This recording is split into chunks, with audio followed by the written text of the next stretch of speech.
அதிசயங்கள் செய்கிறவர் நம் அருகில் இருக்கிறார்.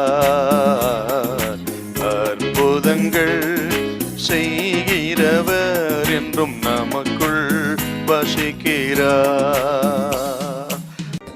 யோவான் 6ஆம் அதிகாரம் 17-18 வாசிங்க. படவில் ஏறி கடலின் அக்கறையில் உள்ள கப்பர்நகுமுக்கு நேராய் போனார்கள். அப்பொழுது இருட்டாய் இருந்தது. இயேசுவும் அவரிடத்தில் வராதிருந்தார். பெருங்காற்று அடித்தபடியினாலே கடல் கொந்தளித்தது. இருட்டாய் இருந்தது, இருள்.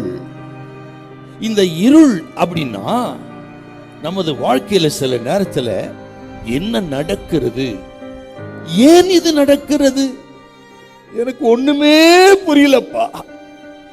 எப்பக்கம் இருளா இருக்கிறது, நெருக்கப்பட்டிருக்கிறேன், எல்லாம் எனக்கு சூன்யமயமா இருக்கிறது என்று ஒண்ணுமே எனக்கு புரிய மாட்டேங்கிறது என்று தவிக்கிற அந்த நிலைமைத்தான் இருள். பல கேள்வியோடு இருக்கலாம்.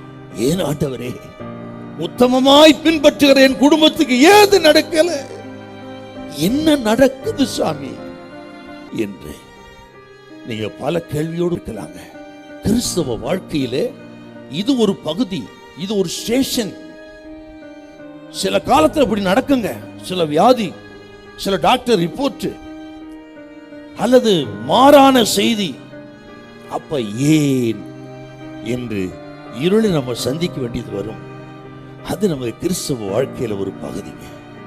யோபுவுக்கு பாருங்க, நேத்து நல்லா இருந்தார் சார் அவரு, நேத்து லட்சாதிபதி, இன்னைக்கு ரோட்டு வாரம் வந்துட்டார் பிச்சாதிபதி. கேள்வி இருக்குமா இருக்காது அவருக்கு? ஒரே நாள்ல எல்லாம் போயிடுச்சு. ஆடு மாடு மிருக ஜீவன்கள் எல்லாம் போய் 10 பிள்ளைகளும் போயிட்டாங்க. சரீரம் முழுவதும் வேதனை இருக்காதா? இது ஏன் நடக்குதுன்னு தெரிஞ்சா கூட சந்தோஷமா ஏத்துருப்பாருங்க. நம்ம வாழ்க்கையில பெரிய சோதனை என்னன்னா, இது ஏன் நடக்குதுன்னு தெரியாம இருக்கிறது தாங்க பெரிய சோதனை. இது எதனால நடக்குது தெரிஞ்சிட்டா கொஞ்சம் ஆறுதலா இருக்கும். யோபுக்கு பிரச்சனை தான், இது ஏன் நடக்குது அவருக்கு தெரியாது. ஆனால் யோபுக்கு சொன்னது மட்டுமல்ல, உங்களுக்கு கர்த்தர் சொல்லுகிறார், நம்ம வாழ்க்கையில ஏன் நமக்கு தெரியாது, ஆனால் கர்த்தர் எல்லாவற்றையும் பார்த்து கொண்டிருக்கிறார். டியர் சிஸ்டர், டியர் பிரதர், கர்த்தர் சொல்லுகிறார், எல்லாம் அவருக்கு தெரியும், அவர் பார்த்து கொண்டுதான் இருக்கிறார்.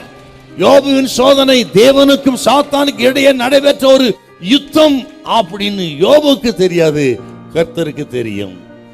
ஆனால் முடிவு பார்த்தீங்களா, யோபு 2 மடங்கு ஆசீர்வாதத்தை பெற்றார். அதன் பிறகு நீண்ட வருஷம் உயிரோடு இருந்து குமாரர்களை பெற்றெடுத்தார். ஒருவேளை இன்னைக்கு கேள்வியோடு இருக்கலாம், இருளா இருக்கலாம், ஆனால் கர்த்தர் சொல்கிற வார்த்தை, அந்த இருள் விலகும், வெளிச்சம் உண்டாகும், உங்கள் கண்களுக்கு பிரகாசமா ஆச்சரியமா இருக்கும். ஹல்லேலூயா, ஹல்லேலூயா.